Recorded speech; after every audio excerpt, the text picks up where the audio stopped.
Nova Kooks. Hello. We need just a few moments of your time. Is that a big cookie? It is a big cookie. Nice. It's a great observation. Where'd you get it? The big cookie store. Oh, The Lighthouse? Let's not get started on that movie. Have any of you seen it? Yes. Yes. At the theater, everyone was there. It was like an older, Nova Scotia. This is a nice person that Nova was just Scotia Let's movie. go see the lighthouse. It's about lighthouses. Oh my god, this looks so good. And look, it's black and white. Little hand says No, it's time to rock I like and this roll. energy. Go. Before we begin, we want to make a bit of a disclaimer that the Nova Kooks are not health professionals and are only speaking from our own personal experiences. We speak from our general knowledge and don't want to claim this as health advice. We know that everyone's health journey is unique to the individual and their comfort or needs. If you have experience with pain or discomfort, seeking help from your doctor should always be your first course of action. Thanks. Enjoy the episode.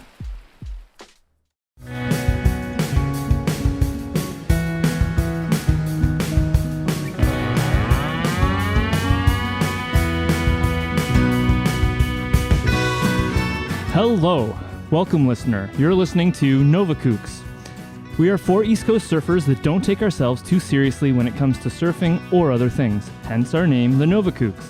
In this podcast, you will hear us talk about surfing on the East Coast of Canada and hear some funny surf stories from our inexperience along the way. This podcast is meant to not only take you on our surf journey, but to also explore personal growth, adventure, and the world around us, including pop culture and other topics. Today's episode is based essentially on keys to health. We have been discussing a lot about mental health and well-being on the podcast recently, and have decided for today's episode to discuss alternative medicine and practices to keep yourself flexible and functional for the things that you like to do. We will discuss this as being able to keep surfing and or doing activities that you love well into your middle years and beyond, and how to keep your strength as you adapt into these later years. But mostly we plan to cover this in a general sense. We're going to talk about massage, osteopathy, yoga, the gym, and beyond. It's also going to be a slightly different episode as we are fortunate to be joined by a guest. We have Darya Zuychenko with us today. Darya is a registered osteopathic manual practitioner, registered acupuncturist, registered massage therapist, and Reiki master. We will, of course, finish up with a more surf-centered question, and we will get an intriguing or eccentric and always entertaining question from Charles. Before we begin, I am Jared, and I'll be your host. I'm seated with Charles, Josh, David, and of course, our guest, Darya. Hello, friends. Hello. Hey, Jared. Hi. Welcome. I have several questions I want you to consider. To start off today, our warm-up question is aimed to get us into the conversation and to transition into introducing Darya more. So I'm excited to hear you speak, Darya, but to try to help give everybody a sense of where we're coming from, briefly, what are your experiences with alternative medicines, such as naturopathic, osteopathic, massage therapy, even physio, acupuncture, needling, etc. And when I say alternative, I'm kind of trying to speak in the old-fashioned Western sense of medicine, alternative to only going to your family doctor and them saying, take these pills and rest. So not starting with Darya. Josh, what's your experience? Well, I've tried it all. And I go to Darya. So, and I go to another osteopath as well. My experience has been good. My experience is that it is not always a quick fix, but sometimes it is. Mm-hmm. It really just depends on what it is. Originally, when I went, it was some pretty deep-rooted things that were going on in my back and my neck, and over a very long time, those have started to change. So I've had a lot of positive things happen in osteo and massage and acupuncture. And I don't know if I've done Reiki. I've done some Reiki. Yep. All of it together I consider to be a form of exorcism. So I've done it all. Okay, so I do massage. I go to massage therapy once a month, just as more of nothing in particular, just sort of an hour a month for sitting in a room with no phone and quiet. And I find it's nice for all the aspects of me. And other things that I've never had osteopathy. I have seen physiotherapists for specific things.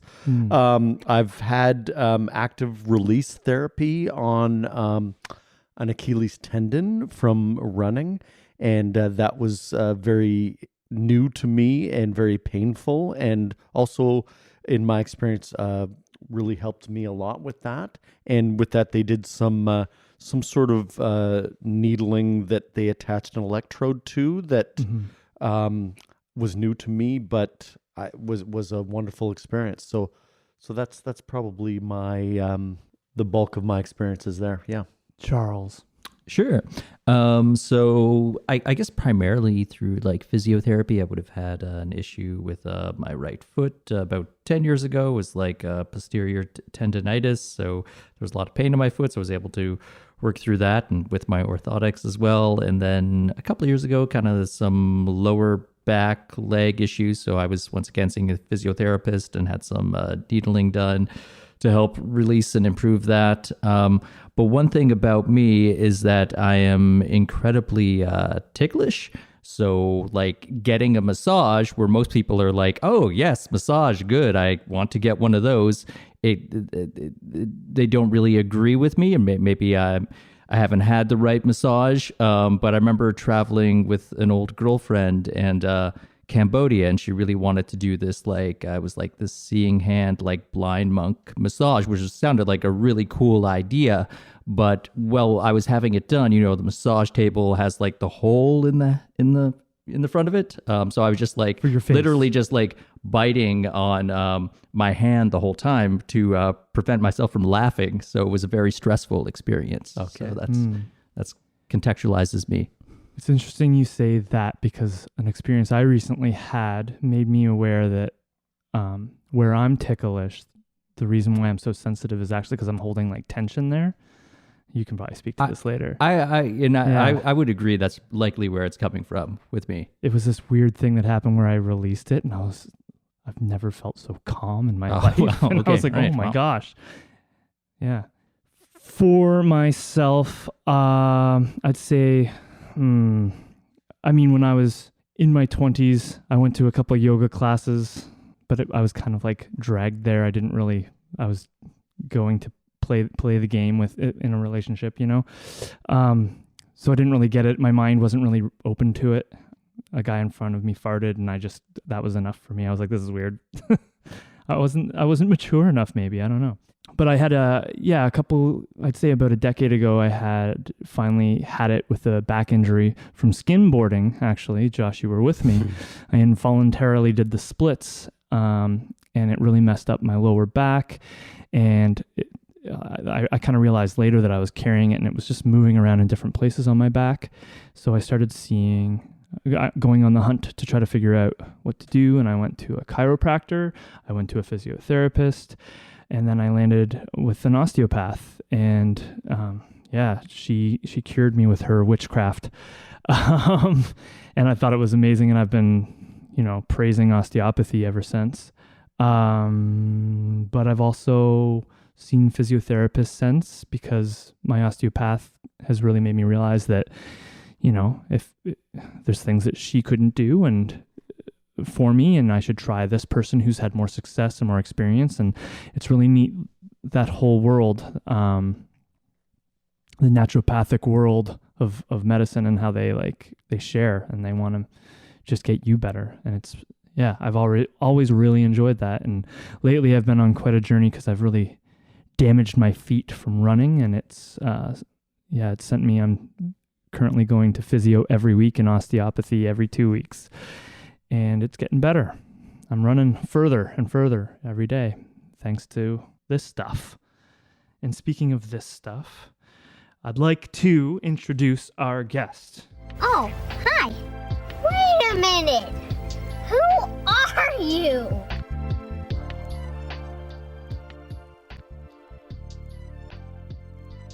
All right, before we go further, let me more properly introduce Darya. As I said in the intro, Darya Zuychenko is a registered osteopathic manual practitioner, registered acupuncturist, registered massage therapist, and Reiki master, working in Dartmouth, Nova Scotia, and the owner and operator of Statera Therapies. She is a member of the Nova Scotia Association of Osteopaths, the Ontario Association of Osteopathic Manual Practitioners, the Massage Therapist Association of Nova Scotia, and the Acupuncture and Traditional Chinese Medicine Association of Nova Scotia. Darya has been the recipient of the annual award from the Massage Therapists and Holistic Practitioners Association of the Maritimes for displaying a practice based on an all-encompassing holistic approach for the care and treatment of her patients. Thanks for your patience in me. Becoming more interested in the treatment of internal conditions, which led her to apply and be accepted to the Canadian College of Acupuncture and Traditional Chinese Medicine to advance her studies in acupuncture. She loves working in a tight-knit health community and with prolonged exposure and success with local osteopaths. She decided to enroll into the Collège d'études Osteopathiques to continue her education to become an osteopathic manual practitioner. Did I miss anything? I'm sure there's other stuff that we'll definitely learn more about you in not Stratera, but Statera Therapies. So thank you for coming and joining us today. Let's get in it. Thank you so much for having me. Yeah. Are you sure there's nothing I forgot? Okay. I don't know, man. I sent you the list. Yeah.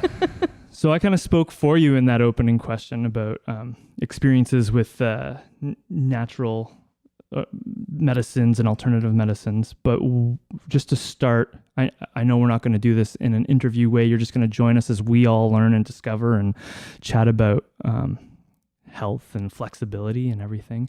But what got you into massage therapy, as I guess that was sort of what started you. So tell us your story a little bit. Yeah, for sure. So my story is probably similar to most people in my field and actually a lot of people in this room where, something happens to your body, it hurts, you need help. And then you find a practitioner or a couple that's, beneficial to you and you see the value and, you want to move forward with it. I actually throughout high school never thought I would go into anything in this field. I didn't think I would pick science at all, and my transcript will absolutely show that that it was definitely leaning more towards music and arts. I actually originally wanted to be a band teacher. That was the big thing that I wanted to do. But certain political parties weren't really having a lot of arts programs happening in our schools, and I had a few friends who were a little bit older who were having a hard time finding jobs as they already graduated as teachers and instructors, and I was fearful that would happen. So I was working full time in a local music store, and with that came standing for long hours, hauling really heavy gear. Subs are a lot heavier than you think when you try to pick them up, all that kind of stuff. And eventually had a sore back and went to see the try that most people see, chirophysio and massage. And my massage therapist was able to do a lot for me. And he sort of encouraged me that if I wanted to do something, this was helpful. I really do like to work with my hands, musically or otherwise. Program was fairly short. It was local and it was something that was transferable throughout the world. So if I wanted to travel, if I wanted to, live out my rock star dreams at night and then work during the day, I could totally do that. So I fell into massage therapy and it was terrifying. I was not prepared at all for what I needed.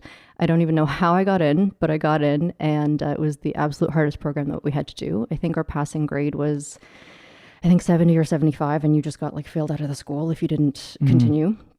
So of course, massage therapy and studying and everything became truly a full-time job. And after the terrifying exam processes and getting onto term 2 and term 3, it started to become really, really fun. And working in student clinic, it was incredible to see what certain protocols could do. It was amazing to see people actually progressing. You got to see one patient, every week for like 3 weeks in a row, and you could see their range of motion change. You could see their pain change. You could, notice that they're taking off their shoes without even thinking about it versus before they'd have to bend down and breathe and all this stuff. And during that process, it was wonderful to be able to help people in like a musculoskeletal level. But I was getting all these patients all of a sudden that had internal issues, whether it was like digestive stuff, whether it was, like women's health, if it was mental health issues. And massage is super helpful, but it doesn't really tackle the inside. And I knew that acupuncture and herbology and all the things that come with traditional Chinese medicine can tackle that. So I applied to acupuncture. I hadn't actually had an acupuncture treatment yet, but I was like, I've heard really great things, so let's do it. It was that same impulse of like, what's another 2 years? So fell into that. Absolutely loved it. It really tickled the inner hippie in me, so that was fascinating. Yeah. And while I got to work in a clinic, I was already practicing as a massage therapist and studying acupuncture. And I had a friend at the clinic that I was working at who was about halfway through the osteo program. And one day we were chatting and, he sort of mentioned like, hey, what's your pain? How does your body feel? Whatever. And I was like, my back is stiff. I'm feeling this and that. And he's like, all right, go lie down. And did this party trick of a technique. It was nothing. He just like lifted my legs up, just hung out with me, chatted for 2 minutes, was like, be a little dead rag doll and put me down. And I stood up and like 80% of my pain went away. And I looked at him and I was like, what are you? Mm-hmm. And he's like, I'm starting to be an osteopath. And at that moment I was like, oh, damn it. I guess that's what I'm going to have to do. So yeah, then started a very long 6-year program of osteo. Yeah, it's like a big deal. Yeah. It's a very big deal. 6 years. 6 years. Yeah. So it was 5.5 years. But you practice the whole time you do it. The whole time, yes, as a massage therapist and as an acupuncturist. And the beauty of the osteo school is that once, you pass your test or exam in that thing that you just studied, if you studied the shoulder or the stomach or whatever, you're allowed to practice it as long as you passed your exams. So you got to practice safely, under supervision of another osteopath, all that stuff, all the things that you've been learning. So it's really cool that you don't feel like you have to wait the 6 years to start working on something that you learned in first year. So it's really helpful. So finished that, did a huge Dartmouth. It's like constant. There's other people looking for rabbits in the bushes or must be Wednesday. Oh, there's 2 or 3 alarm sirens a day in this area for sure. 2 or 3. Yeah, definitely. Yeah. So the program was wonderful that it was structured that you could practice while you were working as another manual practitioner of any form. And that was one of the demands of the program, was that you had another specialty underneath you, whether it was acupuncture, massage. We went to school with a physio. I think the class before us had a dentist. Like you had to have some sort of hands-on time with patients all the time.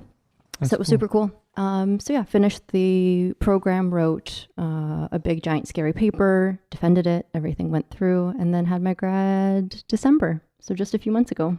Oh, so I'm still a baby. And you're only allowed, in talking to other osteopaths, my cousin-in-law, anyway, she graduated in maybe the last class, but that was 2 years ago because they only do it in every 2 years. Every 2 years the program begins again, I guess. Yes, exactly. So it's interesting. Yeah, but I mean, and like this is definitely a shout out to my school, but my program was quite fantastic, quite in depth. And all of the instructors that they had, or certainly the vast majority, were instructors who would get flown in from the Montreal school, who were senior teachers that have been practicing for 10, 15, 20 years themselves. And so what's fascinating, and particularly the 4th and 5th year, when you get into more serious conditions of what you're trying to treat, or what structures of the body you're looking at, whether you're looking more on a visceral level, whether you're looking more at the wonderful exorcism types of things, you get the same, very highly skilled instructor. And so that everyone across Canada tends to get the same instructor for those things as well, which feels very beneficial for us. And it feels comforting for especially our province, for that we're not a regulated province, but provinces that are regulated, we do have the same instruction. We do have the same schooling. We do have all that same stuff. So it doesn't feel like we're the little kids. Yeah, it feels like we're a little bit on par, which is nice.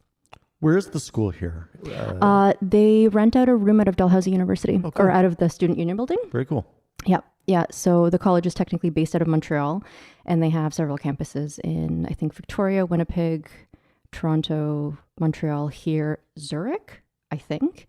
And they hold it in one of the rooms at the Dal Sub. It's a very humbling 3-floor walk up with all the books and everything else. Nice. You get there and you're like, oh yeah, I gotta start jogging again.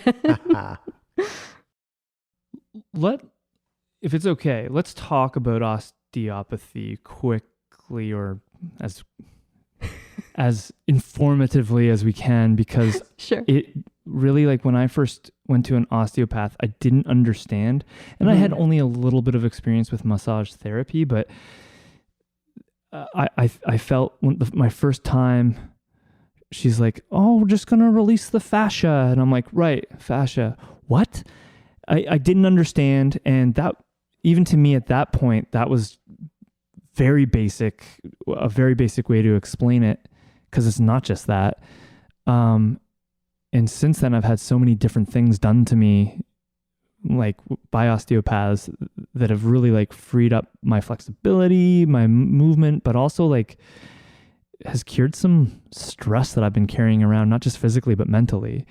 So like what the heck is osteopathy? That's a wonderful question. And if you ever meet someone who can answer that in like one sentence, I will give you $20 for real. Well, I feel like Anthony Kiedis did a pretty good job in his Joe Rogan interview. Okay. All right. Because he deals with a lot of like knee pain, and he sees an osteopath like more than once a week, I think. And then he goes and like rocks out all over again and destroys himself again. And like, it's like basically keeping him going and dancing that hard every single night. I forget exactly what he said, but he was very like really quickly, like, you know, releasing the fascia, helping you be flexible, like getting the juices flowing, something. He would. That sounds like Anthony Kiedis. Yeah, he would speak that way. Yeah, he would totally speak. Yeah, he totally would. Yeah. And honestly, he's not wrong. Yeah. You know, your first line of Google definition is going to be osteopaths are manual therapists, so they work with their hands to help your body with what it needs, right? Like they have techniques to release tight muscles, tight tendons. They can do certain structural things. Like if something isn't, I don't want to use the word alignment, but if something's not living as happy as it could be in your body, they just give a little shake. And it's funny because that little shake may not be exactly where that location is. Totally. And that's the thing that I still have a hard time with. I'll go to my osteopath or an osteopath, and I'm having foot problems, and she'll be touching my head. And I'm like, I paid you for an hour and I got foot problems, and you spent an hour on my head. Is it better? It's getting better, yeah. There you go. But it's also, it's the long haul. So you gotta accept that it's you're not in like a one visit game with it. You're in a treatment process, and your body speaks. I feel like your body speaks to that person, like to the therapy differently than someone else's body would. So you got to be open to it. And it's the same thing, like, I don't know, you see in movies and stuff when a doctor, like, you know, when a patient's dying and they're like, they got to believe. You kind of got to send your body those signals. You got to be accepting of it, because if you're not, it's not going to work. Just like we were talking about your tickling.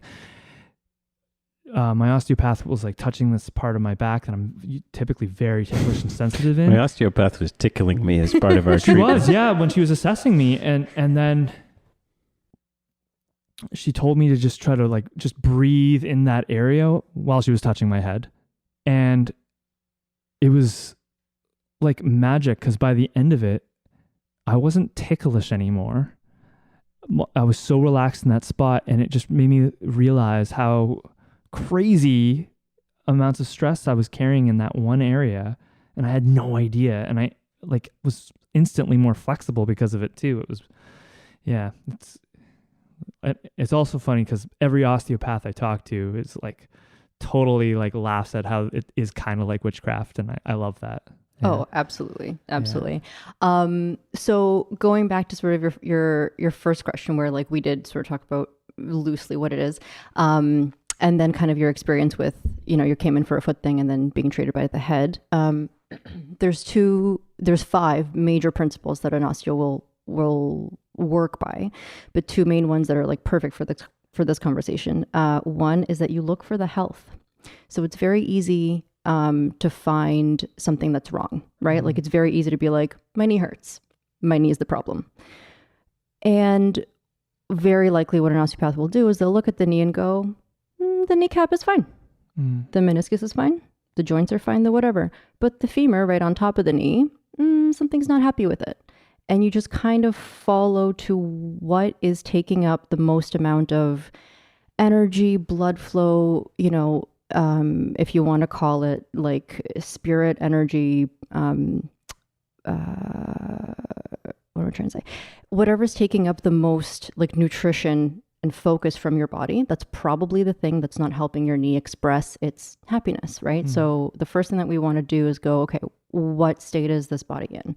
Is it at like 5%? We got to call an ER and be like, we need to jumpstart you? Or are we like, okay, we're actually okay. We're at 90. We've got a little restriction here, a little bit, something's a little tight here. These are all things that we can live and work and play with. That's no problem.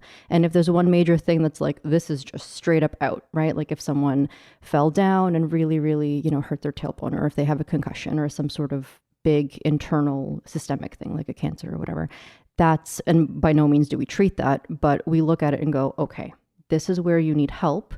How can we at least solve the stuff around this massive thing to help your body fight the big, big thing that it can't, or that it's working hard onto? So that's part of it. And the second important piece that a lot of osteos will follow, and it's kind of the running joke between osteopaths versus other practitioners, not saying that they're better, just saying that they're a little bit different in their approach, right? Like going back to the head versus the feet thing. The way that they focus is that they ask the question, why, one more time than anyone else's. So you come in with a foot thing. Aside from like an acute injury of like, I fell off a ladder, this is obviously why this hurts. If you're like, I don't know, it just suddenly started to hurt. Okay, why? What did you do different? Did you change shoes? Did you change diet? Did you change your morning routine? Did you whatever? If none of those pieces are falling into place, then we look at your body. Why? Your foot, okay, fine. Does your foot like to be in this position? Yes, no. Oh, no. And what happens when we put it here? Oh, the knee goes, and then the hip goes. And look, we can't get anything out of your head. That's where it's kind of coming from. That's the restriction. That's the block. That's the one piece that's like, we can't give you any more in that little cogwheel so that you can express it by the foot. Did you say 2 things or 3 things? That was my 2 things. 2 things. I can give you many things if you want. I'm sure. No. Well, we're out of time. So yeah, no, more that's things. fair.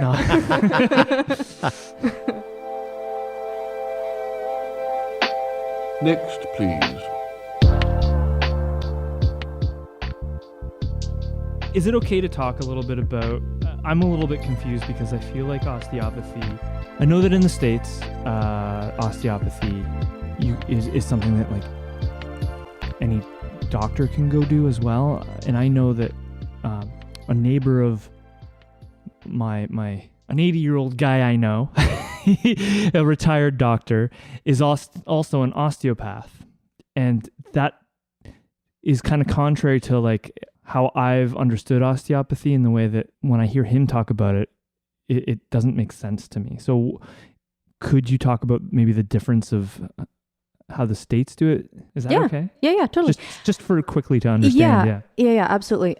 So, and like, just kind of being clear that I'm an osteopathic manual practitioner in Canada. So I don't necessarily have the full experience and the, like how it actually works in the States. But to my knowledge, in the States, you are a DO, so a doctor of osteopathy, or like an osteopathic physician. Oh. So you're granted with all the flexibility of being like an allopathic doctor. So like you can write prescriptions, you can send out for x-rays, you can I'm imagining if you specialize in surgery, you can probably do surgery.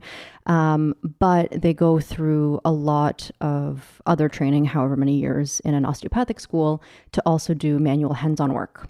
And So do they do the same amount of training that you would do? Would they have to be a doctor first to do this? I don't know. Or they can, I don't know, because I know that probably there's different programs. Yeah, like Okay. I know that there's actual osteopathic medicine schools. Oh. I did look into one in Kirksville, Missouri, actually, of all places, because that's the birthplace of osteopathy. Oh, is it? Ooh, Yeah, right, of all things. Yeah, That's yeah. cool. Missouri. Yeah, Kirksville, Missouri. Yeah, I like I'm it. sure it's lovely, but some of my friends went there and we jokingly call it misery, but that's fine. Great film. Just side note, Go but ahead. Missouri Yeah. is where, so the gentleman that like worked with developing the practice or discovery of the practice, I guess you could say, was he not a physician in the Civil War or something like was. that? And then his insights and reasons for progressing the research came from indigenous people, did they not? Totally. Yes. There's a couple of little gaps, but yeah, absolutely. So really, Absolutely. like osteopathy is thousands of years old, and then was brought into North America by, I guess, This could one you say could you say a military doctor? Yeah, sort of. Yeah. So, I mean, a shortened version of the history, and like real shortened because the book is quite extensive. Basically, there was this doctor who I don't remember if he was a son of a pastor or if he was a priest. It was one of those Son of a things. preacher man. Probably. Honestly, let's call him a son of a preacher and a physician. That's fine. Only one. Yeah. Basically he was a doctor during the Civil War, attended to all these people. And then he came back and he had a wife and many, many children. And I believe the wife and the majority of the children, except for one, all died of meningitis, which is very upsetting, but like kind of fitting for the frontier in that time. And through that process, lost faith in God, lost faith in medicine. Like he's like, if I was a really good doctor and I could help all these people in the war, how couldn't I help my own family with all this stuff? So lost faith in everything and became like a cattle farmer. Like this guy had a very, very fascinating life. Became a cattle farmer, did that. And the community still knew that he used to be a doctor. So if there's anything like someone's giving birth, like he'd go and help out. But generally he was like not doing medicine anymore, not doing whatever. And then, of course, we won't go into it, but the battle territories of white people coming in and, I think it was the Sui tribe, if I'm not mistaken, who were already in that area. And then my pronunciation on that tribe may be totally wrong, and I apologize. But they sort of in exchange for him, teaching them whether it was English or different agricultural practices that may be expanding their whatever, they sort of agreed to teach him what they called their bone setting. And that was their version of if one of their, warriors had a break, one of their whatever. So through that, he found this wonderful magical thing that was like, oh man, you can do manual manipulation and change how someone's feeling, more so than, giving arsenic syrup and hoping for the best. Wow. Right. And so later on, what was really, really cool and how he dived really into osteo and how that really became kind of his focus and really, really taking, what he learned from this tribe really to the next level was he was crossing a creek on a horse, and his horse got spooked and kicked him off. And his sternum hit the hard part of the saddle and fell in the water. He was fine. But then 3 or 4 days later, he's like, I'm getting heart palpitations. Something's not right. Something doesn't feel fine.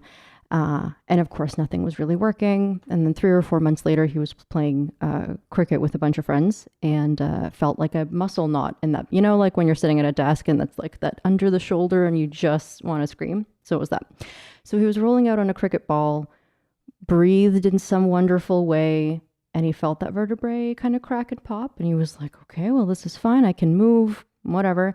3-4 days later, his heart issues went away. And so with that, and this guy kept journals on everything. Like his biography book has like a whole bunch of all of the notes that he kept on his diary of all the things that he was going through. Annoyingly, none of the techniques that he did, just on what his life was looking like. And noticed that there was a correlation between that that pop in the vertebrae and how his like inner heart was feeling. And so then started doing some experiments on people that were no longer with us, because, you know, that's kind of how you had to study when you didn't have access to cadaver labs. And, you know, noticed that one artery or one vein or one nerve would go to one vertebrae and it would, you know, innervate all these different things. And like, let's say the third or fourth one went to the heart, 5 and 7 and 9 of like your middle back, maybe your stomach, and started to draw these parallels of if a back thing or a structural jointy thing could cause this in the organ that he experienced, then he was like, well, what about the other way? What if I had like a tummy bug? What if I had meningitis? What if I had whatever? Would that also appear in the back or in another bone? And this is how it was. Cool. So he founded the first school in Kirksville, Missouri. And basically his schooling was just anatomy, and more anatomy. And that was it. That's the perpetual study. You can never be finished. And that's kind of the beauty of it, is that there's always a new thing to learn, a new structure, a new tendon. So yeah. That's cool. Yeah. So that's kind of how. And so then nowadays it's kind of a blessing in the States that you can be both a physician and this, where if you can sense that someone just needs, simply put, a back crack or anything else, you do that. Cool. If they need another medication to fix something else, you treat it with that. The thing I've noticed about osteo, so you said back crack, like sometimes you do just need a back crack, but the thing about osteo is that it works through this patterns in the soft tissue to get rid of them so that you can then crack the back and it doesn't just happen again like 2 days later. Exactly. Mm-hmm. Like I've gone to other manual practitioners in different disciplines and feel as though I was assaulted in 15 minutes and walked out, and they're like, okay, come back in 2 days. I'm like, 2 days? No way. Yeah. Yeah. So osteo is a more holistic approach to fixing those either soft tissue or mechanical problems. Absolutely. I've noticed. And I've been doing it so long now. Like I go to osteopathy. I'm going tomorrow. Nice. And I I can tell them what I need them to fix. And I can tell when my SI joint is out because it'll show up in my ankle, or like things along those lines. Totally. Or there's all kinds of stuff. Yeah, exactly. And that kind of goes back to that piece of it is so holistic, and because, you know, we are wonderfully trained to be able to work on literally all of the tissues of the body, that, you know, a back crack is sometimes a back crack, but is it the muscle that's taking it? Is it, you know, the organ that's attached, like the fascia of the organ that's attached underneath, that's very cranky? Does that need to be calmed down first to get there? Yeah. Right. And like sometimes a back crack is a little bit like, you know, like killing a fly with a shotgun. Sometimes it's a little bit overkill, and that's not what you need. And if your ultimate goal is to, you know, put a structure back into place, and you can do that through putting your hands on someone's head and getting them to breathe, well, that's what I was gonna speak up in a second here, right? And using your own breath, your own internal pressure to open whatever that system is. Yeah. Then that's a much more efficient way to do it. And because you're in charge of and that if there's fix any like cracks or manipulations that happen, they'll stick better because you've made your body to a point. Totally. Yeah. It's kind of like going to a one-stop shop, but in one person, right? Rather than, and again, this is not to diminish any other practice, because like I am a massage therapist, I am an acupuncturist, like I do all the things. And whatever works for anybody is the thing for you. So yeah. Totally. And one thing, it's like sometimes something does just absolutely need to be massaged through. And the kind of, sometimes the beauty of this one is that they can work on all the structures around it. Sometimes it's also not needed. So it all depends on what works for you and what works for your body. From observing my own body and having done, I don't know, having done osteo and having like come from the brink of feeling like my body is only dysfunctional to having an able body, I think that the reason people have a hard time to accept osteo, or maybe the first time they go, they have a hard time to accept it, because I mean, I've heard people before and they go to an osteo session and I've heard that it's said, or they're asked why they're there and they just say, well, my friend told me I should come. And it's like, well, that's not a very good approach to going to osteo. But good way in the door though. but the biggest, so having, I've spent a lot of time going to osteo. I've gone to Darya. I've gone to other practitioners. I've spent a lot of time being physically active and learning different things with that as well. And I've noticed that the biggest thing is that there's a dysfunction somewhere, and the body itself is so intelligent that it adapts to the dysfunction and then ultimately creates more dysfunction. So, for example, like, I know nothing of the study of osteo, but when you said my feet hurt and the individual worked on my head, well, and you can tell me why I'm wrong or what aspects of it are right, but to me, it makes sense because, well, there's a dysfunction somewhere. It's probably a postural thing. And because maybe your head is in the wrong position or there's tension in your back, your body's trying to balance itself. And then a lot of the tension of balancing yourself, so your center of gravity is off, and then it shows up in your feet or a portion of it. That's my theory. Like, that's my uneducated backyard. That makes sense. But the thing that's cool about that is, I'm going to sort of do two things here, because you've mentioned hippy dippy, and I'm sure a lot of people, maybe even some listeners, are like, oh my gosh, this stuff. But what I've always really enjoyed is whenever I go to an osteopath, I'm asking questions the whole time before I fall asleep. But I'm asking questions all the time, and because there is a science to it. It does seem very hippy dippy-ish or like witchcrafty, but there is a lot of logical things that are happening that make complete sense. And once you actually experience it, it's like, whoa, okay. So my osteopath touching my head was because of pent up stress. My nerves just weren't speaking to each other correctly, and they were all tense. And there's some really intense, you can probably speak to this better than me. What is in the head? There's like an intense nerve spot that you can like release. There's a spot in the head that you can like release your stress nerves. I don't know. Do you know what I'm talking about? That he's pointing to for like the vagus nerve or something. Yeah, I'm assuming you're looking at like and I don't know what full I'm talking vagus about. nerve is going to give you like full body relaxation and like take you out of that panic state. Well, Yeah, that's totally. the thing. And that's you talking about asking the extra why. My osteopath realized that, like, whether it me being at osteo, I'm so nervous and anxious because I just want to be flexible again, or other things I'm carrying around, bringing in that day, my body's not going to respond until she calms me down. So that's why she's touching my head. And her explaining that to me, and like, it was just like, aha. And it really, like, I think I might have even talked about it in a recent podcast. I don't know if I did. I feel like I did, but it just, especially the first time she really did it and I realized why she was doing it, I accepted it more, and I was breathing more and passed out and woke up like feeling like a new human being. And like, she took my anxiety away. Like, could have been really close to like a panic attack walking in there for some reason, just the day, no lack of sun or something. And then boom, I like woke up and was like, wow, I feel amazing. Yeah. So, and she explained it to me, and it is completely logical. It makes sense. It's not just magic. Yeah. It's cool. Yeah, totally. And just to briefly answer Josh's point too, of that posture, that center of gravity, all that stuff, the kind of the wonderful beauties of osteopathy is that you're totally right, and that you also may be totally wrong.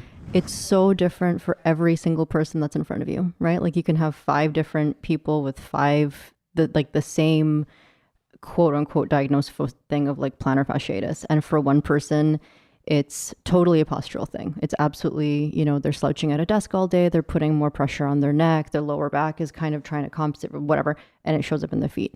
Perfect. The other thing may be a similar thing that they're sitting, your very standard, sometimes over talked about, type hip flexors, or like bringing your legs up, everything's bringing down. You're trying to whatever.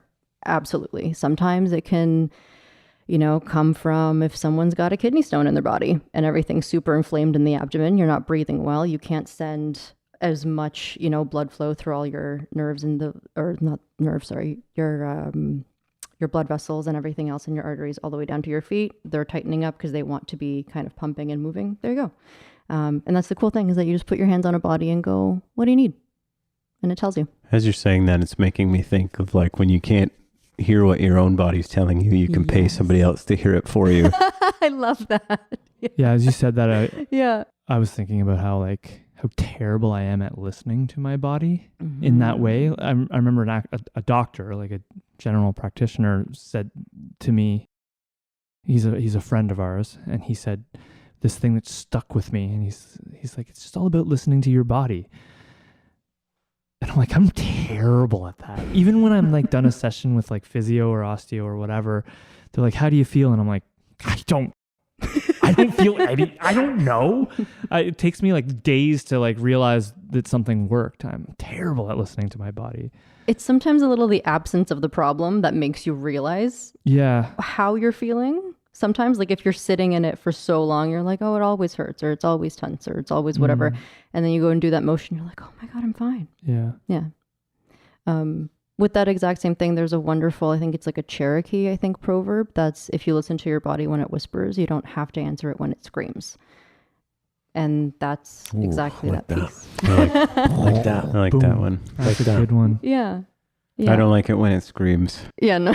Yeah, I don't either. It's so much harder to work with you. Yeah. Darya's cracked my back that she probably got more release from the sound of it than I did. You should get a Josh cracking right now and like ASMR. Well, I mean, there's a whole conversation we can go down. We don't need to, but I've literally gone from like normal body into chronic back pain, and now I've come out of it. Yeah. So there's not really much to crack anymore. Like because I worked with my nervous system, and when my nervous system let go, my back didn't lock up the same way anymore. And now it's just this sort of like residual stuff once in a while. It's nuts. Great book, Healing Back Pain. Read it. Tension myositis syndrome. Look that up. Next, please.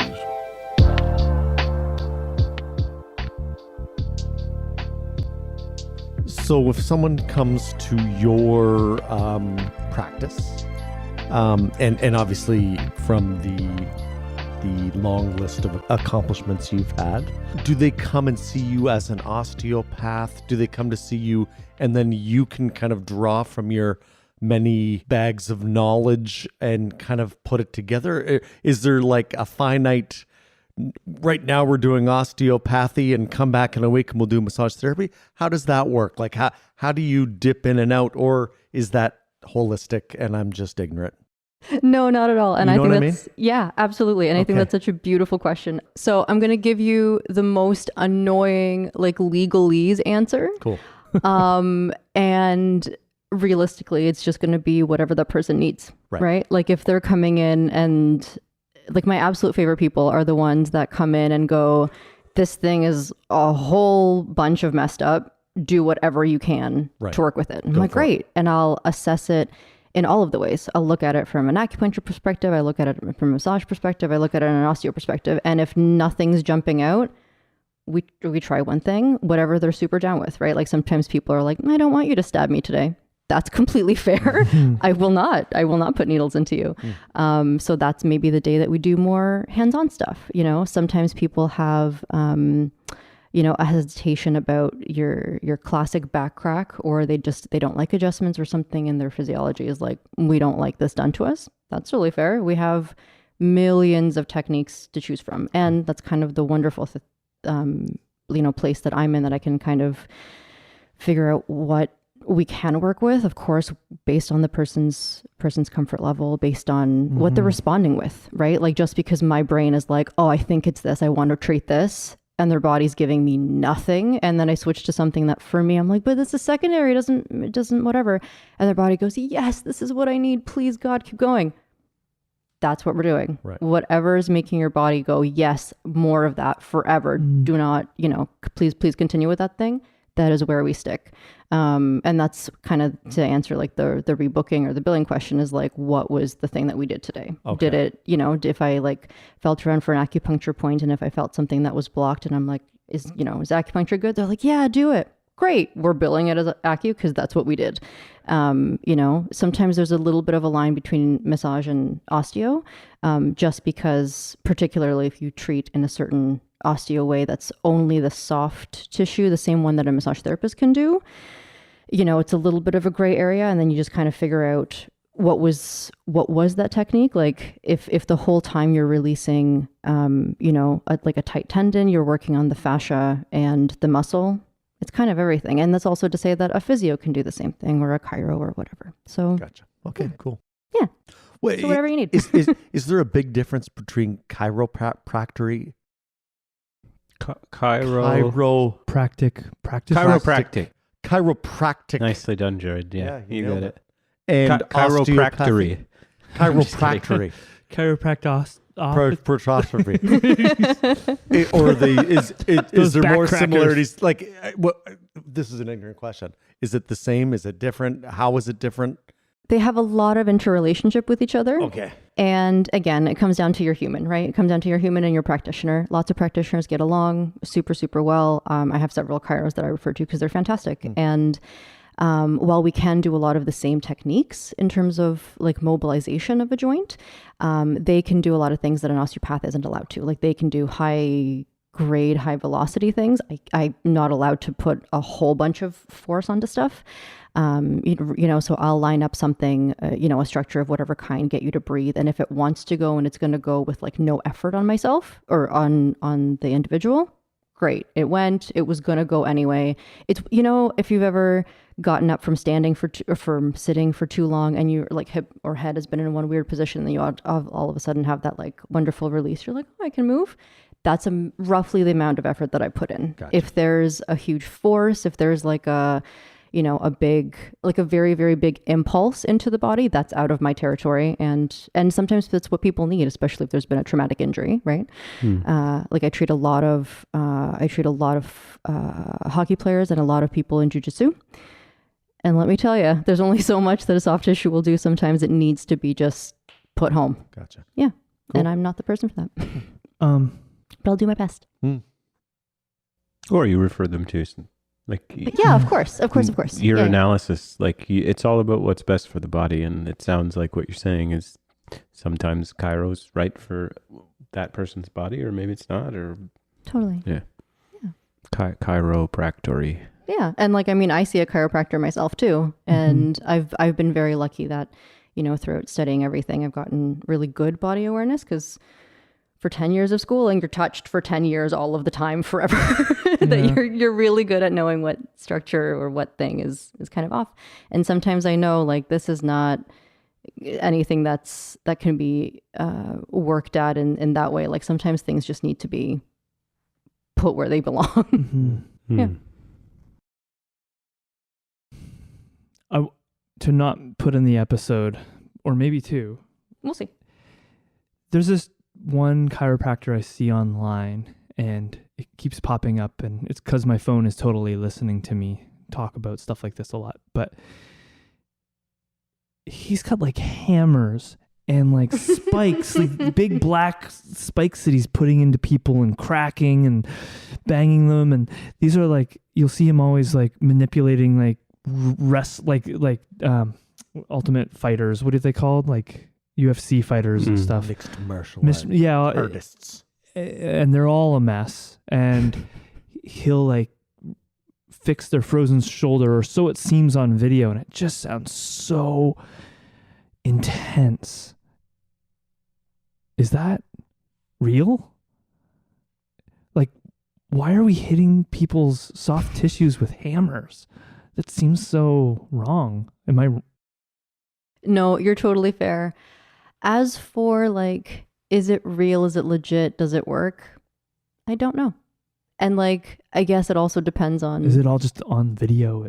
Right? That's absolutely could be. Absolutely could be, right? Depending on, what, also, and where you are in the world, right? Different medicine practices are different in different parts of the world than they are here. Yeah. Right? Here, an acupuncturist for obvious safety reasons would not puncture a cyst, right? I've actually had someone send me recently come in with a little cyst on the back of their hand, and they're they lived in China for a really long time. They often had this.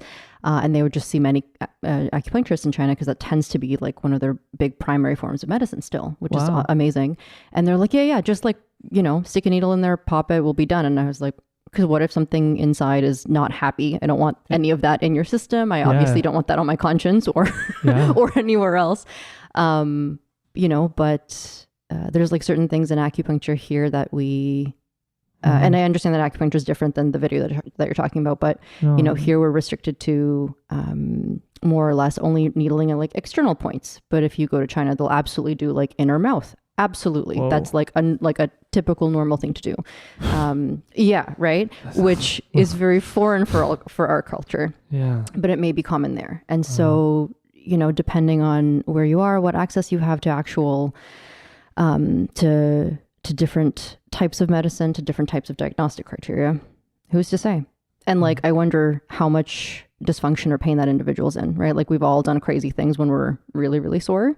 And potentially, if that's like that last straw for someone where they're like, I've tried everything under the sun, I've stood on my head, I've done all these things, I had an exorcism and nothing's helping, and someone's like, I've got a hammer. Yeah. You may try it. The fact that they're like, the example is UFC fighters though. Like, correct me if I'm wrong, but what's wrong with them very well could have been because of a significant impact. Yes, so exactly. It's quite possible that structurally they need to be reset somehow. Yeah, totally. Whereas, for example, when I went to different practitioners, mine was stress and nervous system regulation and tension from that. So getting my neck snapped or whatever, in 2 or 3 days, the soft tissue, the patterns and the dysfunction in the soft tissue is going to put those vertebrae or whatever stuck back in the same position.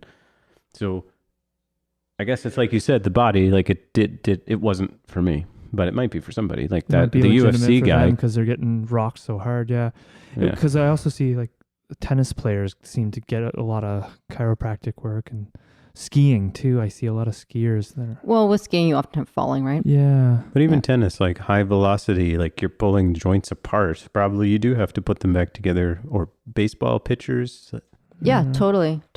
And again, it kind of goes back to the root cause of your problem. If the root cause of your problem is, a hyperactive nervous system that's constantly like on guard for everything, everything else is going to go with that, and it's going to bring you back into that pattern. But, if your root cause was, getting aggressively tackled or, in a really intense chokehold with someone for a really long time where like that vertebrae wasn't in a happy position, then. From experience though, I will say it just ramps up to all of a sudden, like your vertebrae are stuck and you just want them to release and you have no idea why. So like I would have probably in the past let somebody hit me with a hammer. Yeah. Right. Yeah. Well, back when I was experimenting with everything, I was in a lot of pain and I was just waiting for somebody to figure me out. So my T5, 6, and 4, 5, and 6 would typically get stuck, and it happened for such a long time and was so uncomfortable that out of trying so many different things, I found a way to release them myself on the floor by pulling my neck in a certain way, and I mean that didn't really work. I'd get a noise out of it and be like, oh, but eventually it just ended up being the nervous system stuff. Yeah, that instant gratification of that pop sometimes is also even good for your psyche. Like sometimes even your brain is like, okay, we got something to move. There's 5% more space there, Yeah, totally. But again, it was because the soft tissue was cranked, like it was secondary to the problem.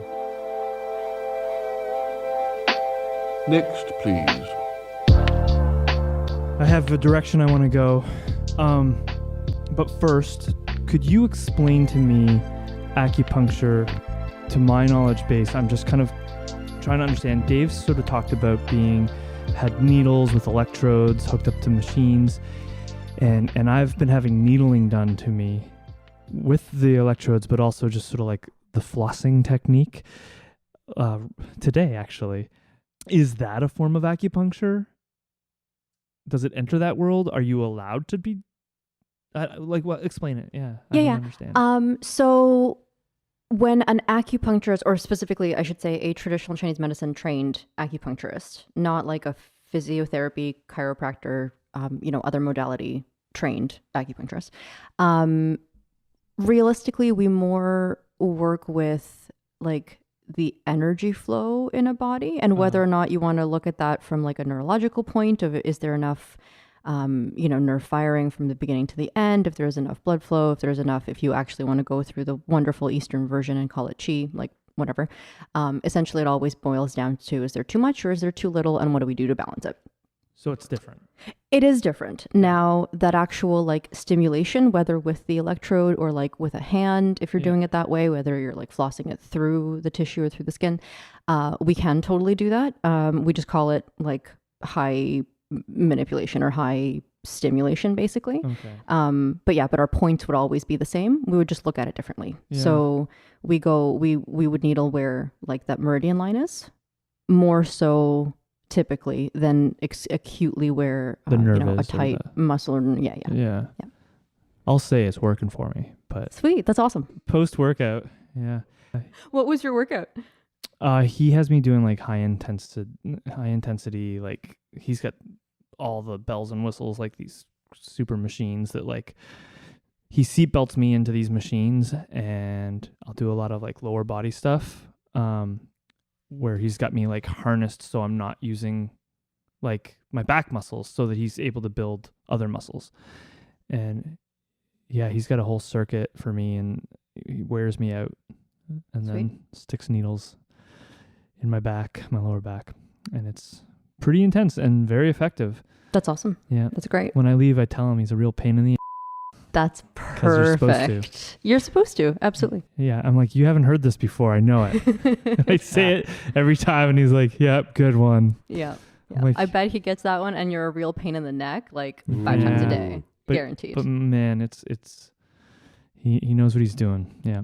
My osteopath sent me to him on purpose and it's really cool because that's another reason why I think that she's focusing so much on like my nervous system with my head is because she's getting me ready for the stuff that he's doing. They've actually talked on the phone about me before, so it's pretty cool.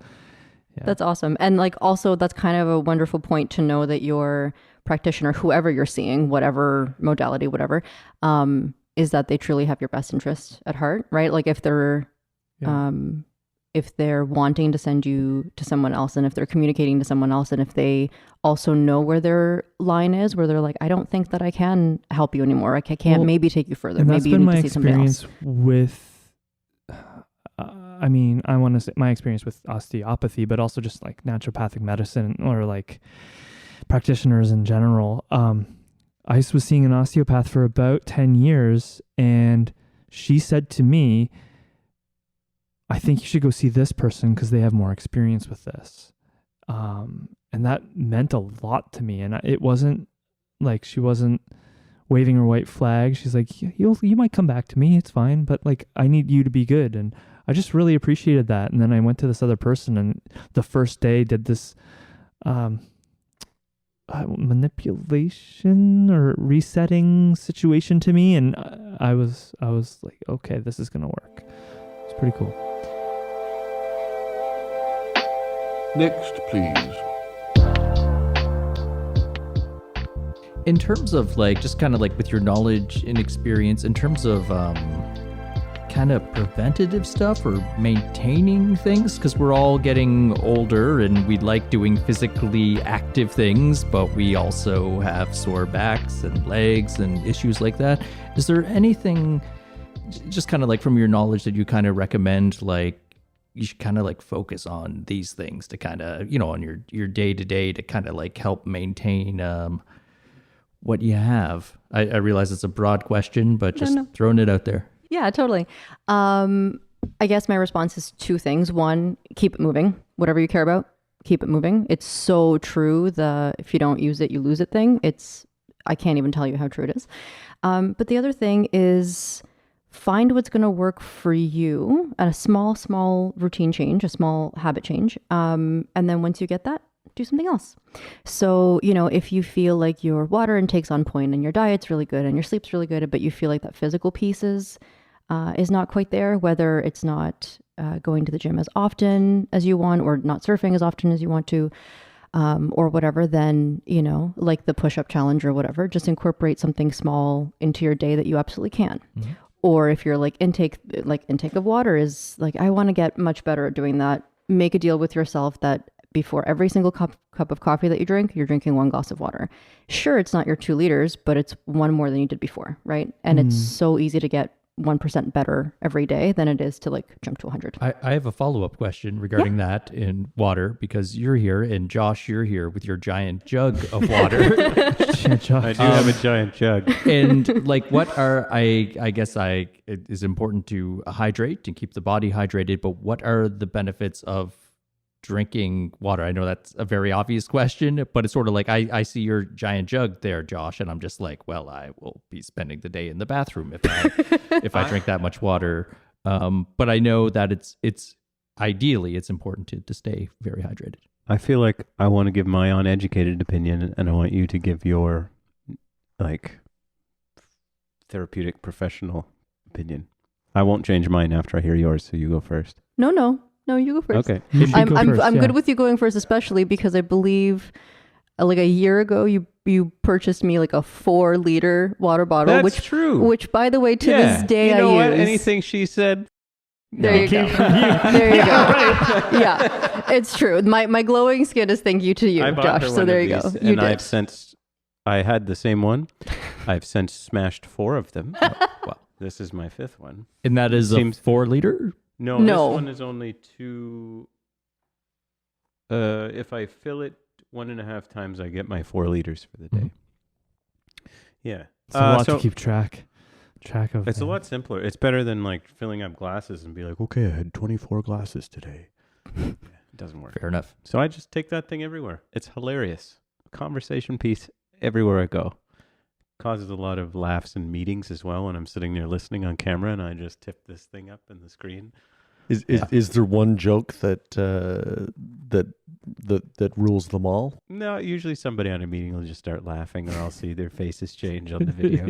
It looks great when you're wearing your surf poncho as well. I do most of my like stand-up sort of morning meetings in my surf poncho with my 4-liter water jug here. That's great. Sounds for awesome. me, like water.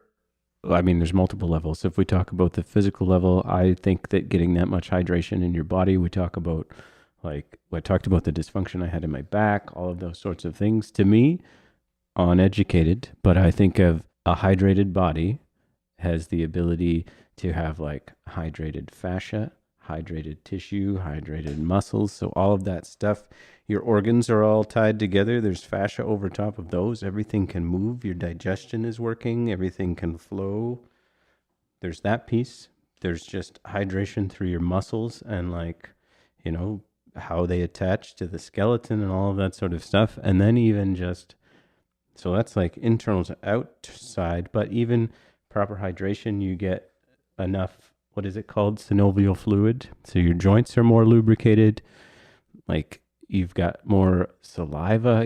There's a million reasons. Your skin, and then, I mean, you could. So that's the body. You can be more superficial, and you can be like, well, if I drink a lot of water, I can drop a lot of weight. So like, there's however you want to look at it, but proper hydration is super important, from physiological stuff to digestion to mental health to.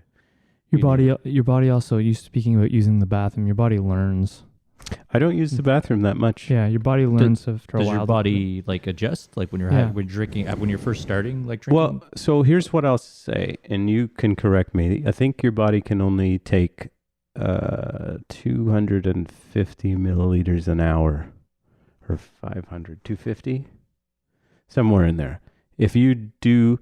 So if you're someone that doesn't have this massive water bottle and you just drink glasses of water and you think, oh no, I didn't drink any water in the last 2 hours, and you chug 3 glasses of water to make up for it, you're going to pee the majority of that out, because your body can only use 250 milliliters an hour. Okay. So the rest is excess. Man. So I've just been chugging 4 liters every morning for nothing. So this thing, I just paced myself. Yeah. And I'm not done yet for today. I'm behind today. So be short. I'll only have like probably 3 liters by the time today's done. My goal is usually 4. That's a lot for most people. Not to say I'm special, but I it's kind of tailored to what I'm doing.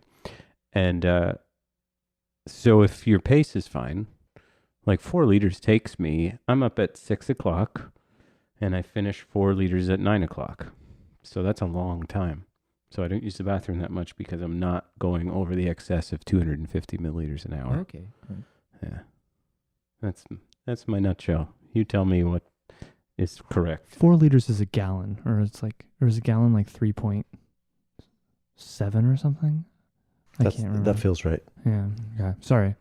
I think an ordinary person, someone that is just active on a normal level, I would say you should probably drink 2.5 liters a day, maybe 3 if you're really trying to be hydrated.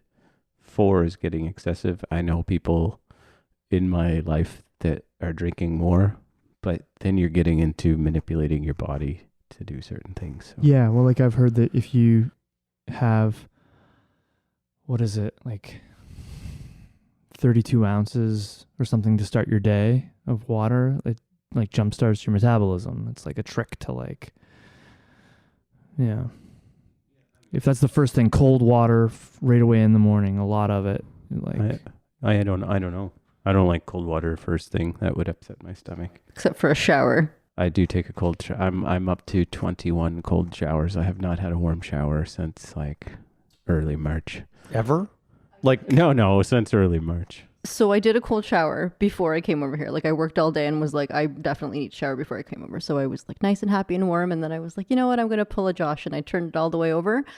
I swore so much. And then I got out and was freezing and miserable. But I felt so much calmer afterwards. And alert. And it was this lovely focus where my brain felt like, okay, you can function, you can do stuff, but my body didn't feel like it was, vibrating like a BlackBerry on a table. So that was nice. Let's just go into this for a minute. So this has you. value. I did the same thing when I started. Yeah.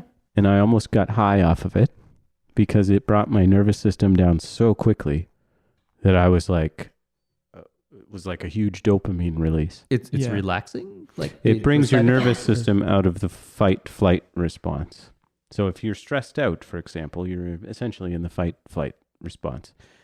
Your nervous system naturally wants to be in or not naturally, but your rest and digest state is the ventral vagal. You're thinking of sympathetic and parasympathetic. There's new science that's like ventral vagal, sympathetic, and dorsal or something like that. Okay. Polyvagal theory. Ah, okay. Fair enough. It could maybe I don't know what I'm talking about. Anyway, Okay. I noticed water. So, what? So like Jared's super into audio, Charles is into video. If you think of like audio, like dynamic range and stuff like that, it's almost like the cold shower pulls you out. So it like gives you more headroom or whatever.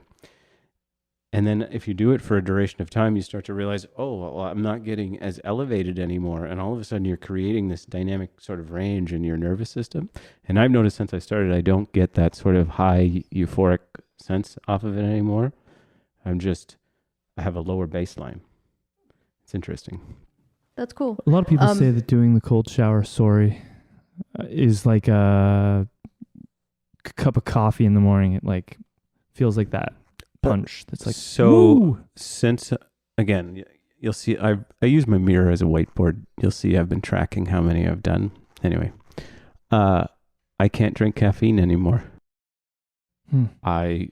It hits me so hard I feel sick since I've been doing this. So It's like I'm getting the adrenaline from the cold shower. My nervous system is in a more regulated place, and when I have the caffeine, I'm like, it's like someone put me on an astronaut training simulator or something. Yeah. So you're doing the coldest water that your shower can produce. It's for how cold long? to you. How so long? It's different for everyone. I time a minute and I stand in the water for a minute. Then I wash myself and get out. So I'm in there for like 3 minutes, 4 minutes. All in cold water. Yeah. No hot water at all. No. I'm gonna just. But like not all the way over. It's like, what is cold to you? Whatever gets your teeth to chatter is the right temperature. Yeah. I'm just gonna circle back to Darya telling us about drinking water. Yeah. So tell us what's actually right. So the way that I wanted to respond to that was, I taught you really well when you helped me study for my exams. You got everything totally right. Absolutely, totally right. Yeah, everything with muscles, with physiology, with all that stuff. Things that I would add would be the stuff that kind of we may care about a little bit more. Not to say that that wasn't important, but like from a health point of view, more water that you're drinking, more diluted in a good way, blood is, right? So changes in blood pressure, right? Because your kidneys are filtering more, therefore that like sodium potassium pump is working a little bit better, and or differently. So it may be lowering your blood pressure if someone that you have a tendency for high, it's going to help lower that. Absolutely with digestion. I can't remember quite what the amount is, but I think that the colon uses 4 liters of water a day alone, just the colon. And that's only one of so many organs that we have. Lubrication for everything else, right? Eyeballs, mouth, everything else. And like what I love about it is it's so simple. And I love that everyone around us has a bottle of water with them. That's really exciting. But it's such a upstream and downstream effect, right? Like if you're dehydrated and your mouth is dry, you're potentially slightly more likely to have cavities, right? You don't have enough like lubrication in your mouth and all that stuff. And so then sometimes, you can pull it as far as like dental health or gum health or any of those things. People that may have chronic allergies or chronic, like I like to call it dry face syndrome, where it's nothing's running. It's just like, feels like a Nova Scotian winter with like an electric heater. You're just like dry all the time. Same deal. Sometimes it's just that, those tissues that are supposed to be a protective mucous membrane barrier for like COVID or flus or whatever else, they're dried up. So you can push it as far as you want to for immune system, totally for, for mental health. Absolutely.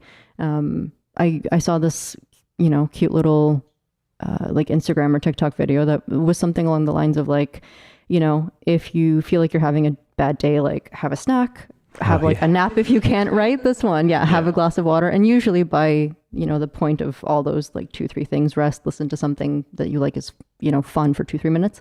Yeah. It'll change everything. So yeah, water's huge for everything. It's really funny that you just said that because I was thinking about this.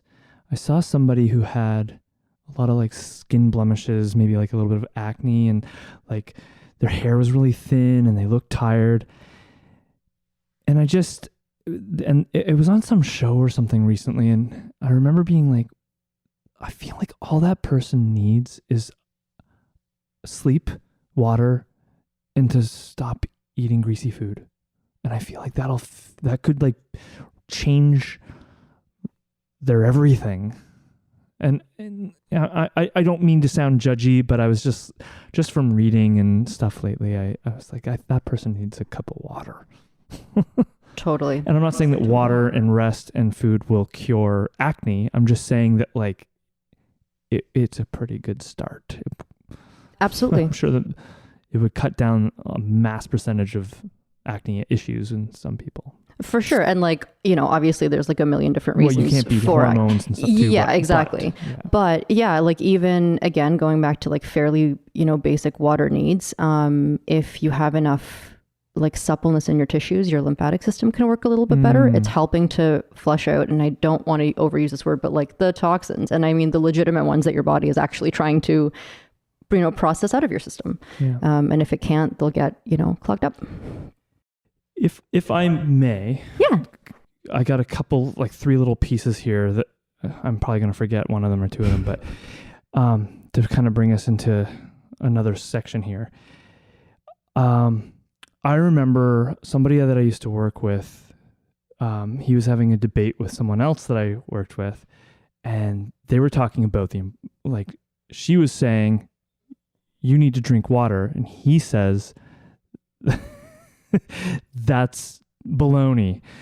There's, I drink pop, I drink beer, I drink coffee. There's water in that. He's like, And then he looks at me and he goes, "You're an educated man. We don't need to be drinking like water. What do you think?" And I was like, "Well, we're kind of made of water. Don't you need water? What? You don't drink water?" And he had just sort of had it from people telling him what to do. So before I go into my next little piece, like, what do you think about what he said about there's water in other liquids? Cool. Like, can we live off of just coffee and pop? Because they're liquid. There's water in it. We can, but define living, right? Like we can, but define living. Like, are you feeling good? Do you have that, caffeine, dehydration, headache? Yeah. Are you all dry? All of those are diuretics. Yeah, exactly. So they're going to make you dump water. So whatever water's in them, you're going to lose that. Plus, you only drank that. Yeah. I would assume you'd feel terrible. Yeah, totally. I feel a huge contrast between having drinking some water and drinking a coffee and then not having water for a while. I feel like a dried out cardboard box. Yeah. The second part of that question that you didn't actually ask, but I felt like was maybe underneath it, was, for that oppositional person that, you're like, you should be stretching, and like using the word should, but you could be stretching, you could be drinking more water, you could be all these things. If someone, like, there's a lot of feelings that go around health in general, and especially when we're not feeling super well, very often, sometimes there's this under piece of course, we're always our worst critics ourselves anyway. And there's sometimes this piece of, embarrassment or humiliation of all these things of like, well, I know I'm supposed to drink water. I don't need you to tell me that or any of that stuff. And, either a different approach and like, whatever was happening in that situation may be different, and, different relationships are different, but, either just an encouraging way of like, hey, I'm having a glass of water, would you like one? Mm-hmm. Or, kind of reverting it, if you feel so comfortable, to making it about you of like, I feel better when I have water. Like, I have a headache and I know it's because I didn't drink water, whatever. Sometimes a little education piece is helpful for people. And, sometimes to like, if you are drinking like juice and coffee and soup and all the things, why not also drink the water? Mm-hmm. It's just another thing. If you're having already a handful of beverages, add that other one in.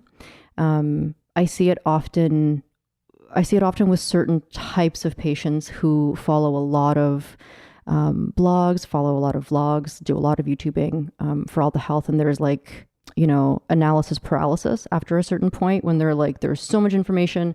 Someone's telling me to drink a lot. Someone's trying to tell me to drink a little. Someone's telling me to like that fizzy water is really bad for me. Someone's like, I need osmosis water. And you're like, I don't want to spend $1,000 for a machine, like all this stuff. Very often, if they're bombarded with that information, it feels very hopeless for them because they're like, I don't know how to find the surface of the correct information. And it goes truly back to what works for your body, right? Like, what can you do to help your own health and what works for your body? So if you're like terrible at drinking water, but you're like, I like plain club soda, that gets my water intake in there. It's water, man. Do it. You're drinking it. You're doing it.